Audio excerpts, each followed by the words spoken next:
Mandinya udah, Mbak?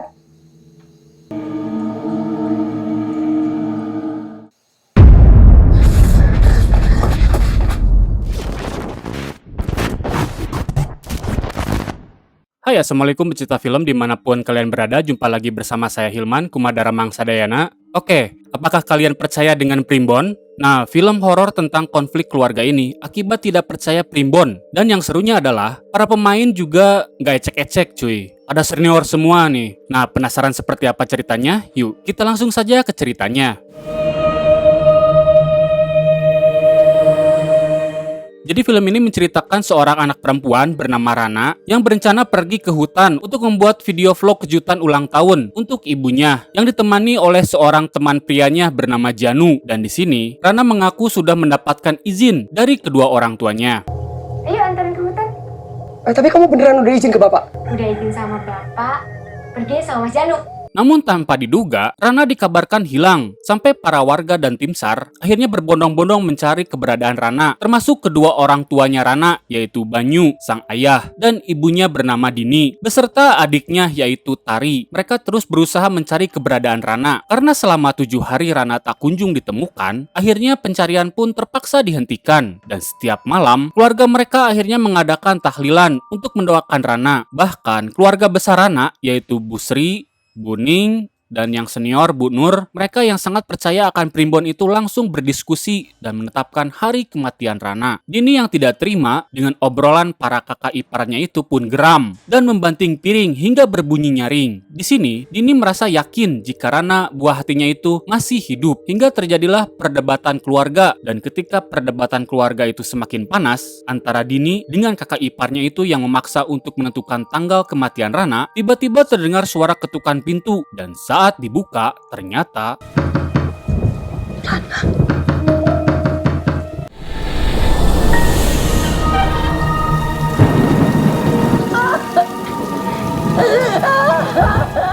sekembalinya Rana, sang ibu segera menyambutnya dan membasuh seluruh tubuh anaknya itu yang penuh dengan tanah. Dan sedangkan di luar kamar, keluarga sang ayah justru malah meragukan sosok Rana yang baru saja pulang itu. Bahkan, Banyu sang ayah pun sampai dibuat kesal oleh perkataan para kakaknya itu. Lalu agar tidak terganggu dengan suara para iparnya itu, Dini memutar lagu kesukaan Rana dan mulailah Rana di sini merintih sembari meminta maaf pada ibunya. Melihat Rana yang ternyata masih hidup, Dini pun akhirnya menangis haru. Kelihatan Rana sehat kayak gitu. Tapi ada yang aneh, Dak. Ini kakinya napa, Dak? Aku tuh butuh dukungan. Makin tua aku makin nggak bisa mikir tuh gimana mbak-mbakku. Hilang, balik, malah dirusui kayak gitu tuh gimana? Singkat cerita, pada saat para budenya itu pulang, Bu Nur sempat mendapatkan firasat buruk hingga ia pun menghentikan langkahnya. Sementara itu di kamar, si ibu meminta Tari untuk memberikan handuk pada Rana yang sedang mandi. Dan entah apa yang ada di pikiran si adik, ia malah noong di sela-sela bawah pintu. Dan tiba-tiba, Mandinya udah, Mbak?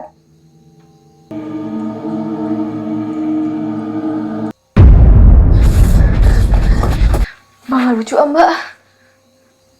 sementara itu di dapur, si ayah dan si ibu sempat bersitegang karena si ayah berencana memanggil dokter untuk memeriksa kondisi Rana. Sedangkan si ibu tidak mau karena ia sudah memeriksa kondisi Rana yang baik-baik saja. Dan karena perbedaan pendapat itulah, akhirnya mereka pun bertengkar. Pertengkaran kedua orang tua mereka pun terdengar sampai ke kamar. Di sini Tari berusaha mengajak ngobrol sang kakak, tapi si kakak sedikit pun tidak ada respon. Hingga akhirnya Tari pun memutuskan untuk tidur. Namun kemudian Tari merasakan ada tangan pucat yang memeluk tubuhnya dan ia mengira itu adalah tangan kakaknya. Tapi ternyata sang kakak masih ada di kasurnya dan tertidur pulas.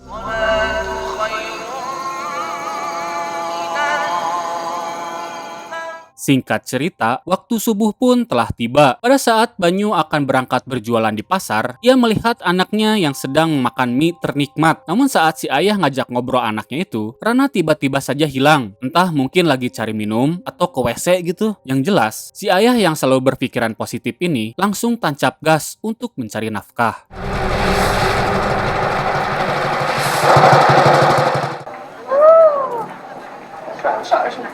Sesampainya di pasar saat memotong ikan segar, Banyu tiba-tiba ngelamun. Teringat kembali ketika Rana meminta izin padanya untuk pergi ke hutan. Dan ia berjanji akan menemani si ayah berjualan di pasar. Namun lamunannya pun buyar ketika kakak iparnya yang bernama Basuki, yang ternyata juga berjualan di sebelahnya, menegur Banyu untuk tidak melamun.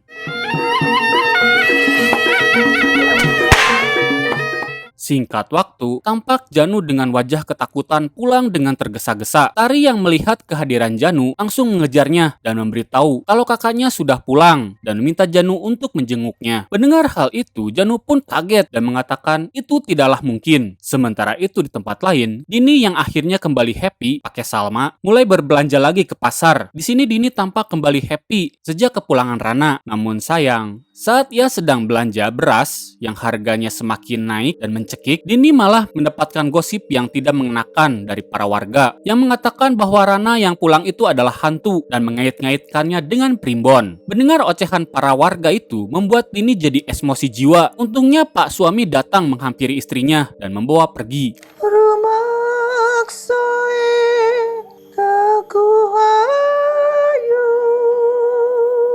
Nah, sementara itu di tempat lain, Buning sedang membuat ramuan sesajen yang akan diletakkan di bawah kasur Rana. Dan bila keesokan harinya kembang sajen itu membusuk, maka artinya Rana bukanlah manusia. Tanpa membuang waktu, Buning langsung menuju rumah Rana melalui pintu belakang dan langsung masuk ke kamar Rana dan menyimpan sesajen itu di kolong kasur. Hingga tiba-tiba... Dulu Bu Dening kan yang suka kepangin Rana. Dengan perasaan yang teramat sangat takut, Buning pun mulai mengepang rambut Rana sambil bercerita tentang primbon Mangku Praja, yaitu tentang weton kelahiran Rana. Dan alangkah terkejutnya Buning saat ia melihat kepala Rana yang dipenuhi oleh belatung yang sangat menjijikan. Lah, kenapa Mbak? Sesampainya di rumah, Buning langsung curhat pada Busri tentang apa yang terjadi. Mendengar hal itu, Busri dan Buning merasa yakin kalau Rana yang ada di rumah itu bukanlah manusia. Dan selain itu juga, semenjak Rana menghilang, burung kedasih yang ada di rumah Banyu tidak pernah berhenti berkicau. Ya, kicau burung kedasih dipercaya merupakan sebuah pertanda bahwa ada yang meninggal di rumah itu. Nah, suara burungnya itu kayak gini nih.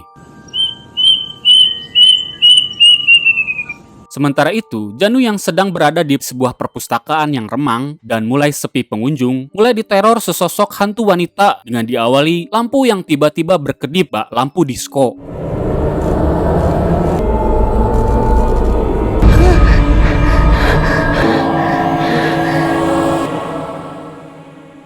Tak hanya Janu, ketika malam hari, keluarga besar Banyu pun mulai diganggu oleh makhluk gaib tak kasat mata. Ketika semua terlelap tidur, Buning yang sedang membaca buku di ruang tengah didatangi oleh sesosok perawakan hitam tinggi besar yang langsung mencekik lehernya hingga Buning pun menjerit dan tak bisa bergerak. Mendengar jeritan itu, Bunur pun segera menghampiri dan berusaha menolongnya. Ternyata bukan hanya Buning saja, Busri yang sedang mimpi indah pun berubah menjadi mimpi buruk. Tubuhnya tiba-tiba melayang dan muncul sosok anak kecil yang memeluk tubuhnya dari belakang. Untungnya Pak Basuki segera membangunkan istrinya tersebut.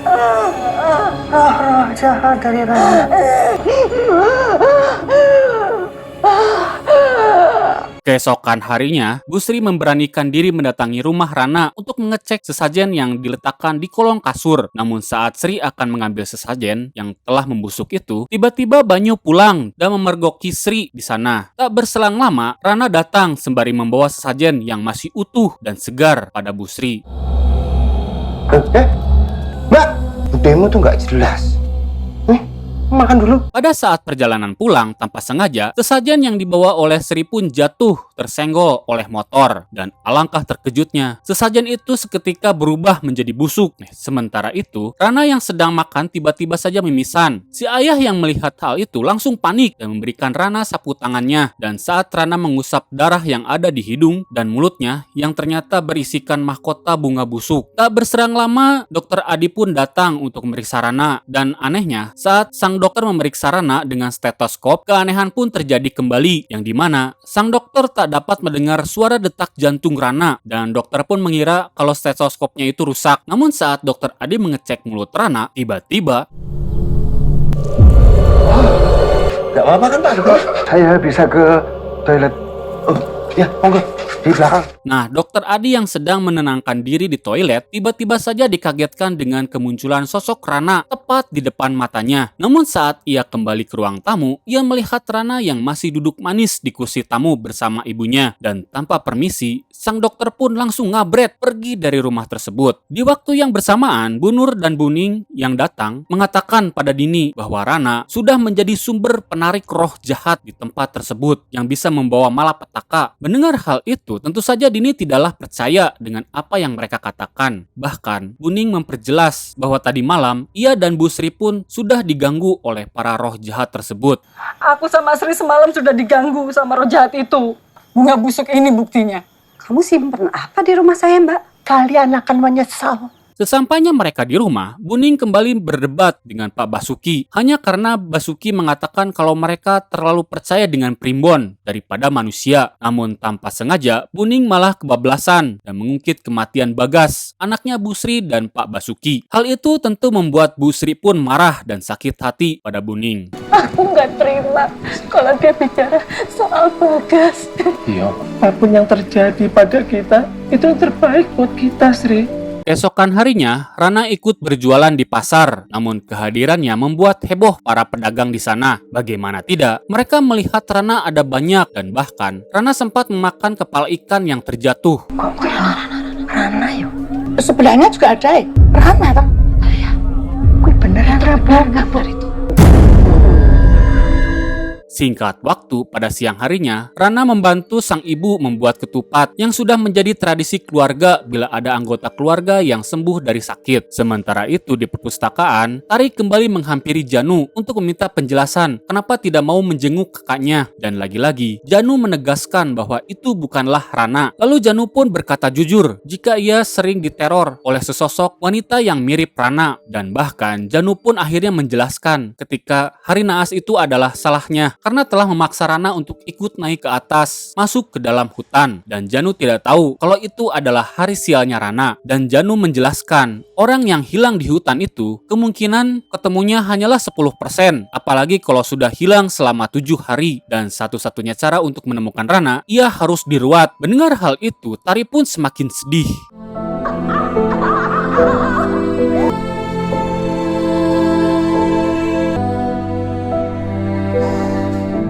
Singkat waktu pada malam harinya, Bu Nur tampak ketakutan sampai ia lari terbirit-birit dan menutup semua pintu. Dan Bu Nur pun berkata jika Rana harus segera diruat agar tidak membawa bencana yang lebih besar lagi. Dan tak lama kemudian, Rana datang dengan membawa ketupat. Lalu Pak Basuki mengutarakan niatnya untuk meruat Rana. Menurut primbon, setelah diruat bersih, selesai kan?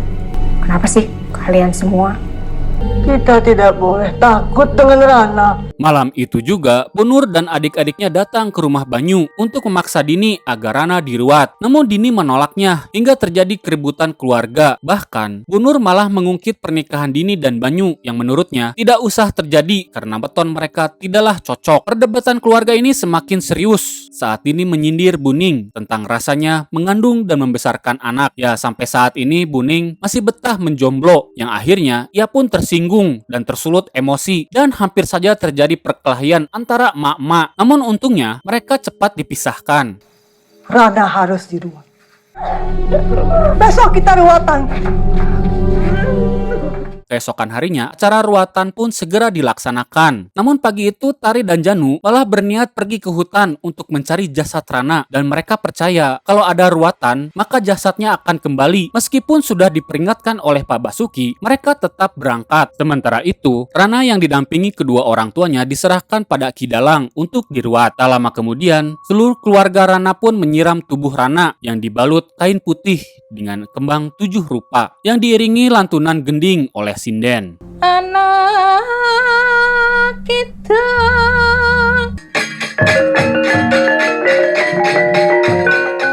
Kemudian, Rana didudukkan di depan panggung pagelaran wayang yang disaksikan oleh para warga. Ketika dalam proses ruat, tubuh Rana mulai bereaksi dan benar saja, ternyata selama ini itu bukanlah Rana, melainkan sosok penunggu hutan yang menyerupai Rana, yang dimana ia dapat menarik berbagai macam makhluk gaib. Hal ini terlihat banyak sosok gaib yang hadir pada acara itu yang membuat kesurupan massal.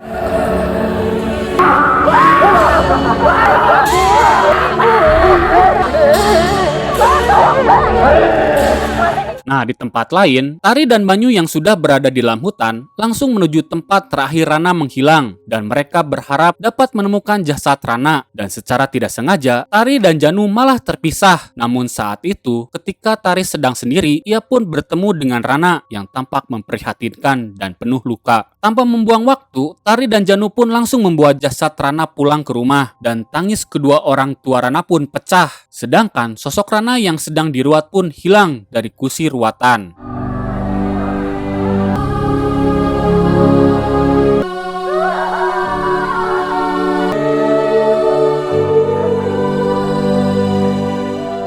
Di akhir cerita, sebenarnya Rana sengaja membuat video itu untuk mengucapkan selamat ulang tahun pada ibunya dan ia pun hendak membuktikan jika hari kelahiran ibunya itu bukanlah hari sial yang membawa petaka dan film pun tamat. Selamat ulang tahun ya, Bu. Disimpan videonya supaya ibu tahu Rana selalu ada di sebelah ibu. Nah, bagaimana pendapat kalian tentang film Primbon ini? Apakah kalian percaya dengan Primbon juga? Jujur saja, saya pikir film ini biasa saja, tapi ternyata luar biasa. Film keluarga berbaut mistis yang kuat akan kejawen ini ternyata bertabur bintang senior. Tapi hebatnya, para pemain muda ini pun tidak ketilep dan film ini mendapatkan rating 5,3 dari IMDb. Nah, terima kasih sudah menonton sampai selesai. Sampai jumpa di video berikutnya. Jangan lupa subrek, like, komen, dan tekan bel notifikasinya ya. Saya Hilman pamit undur diri. Assalamualaikum warahmatullahi wabarakatuh.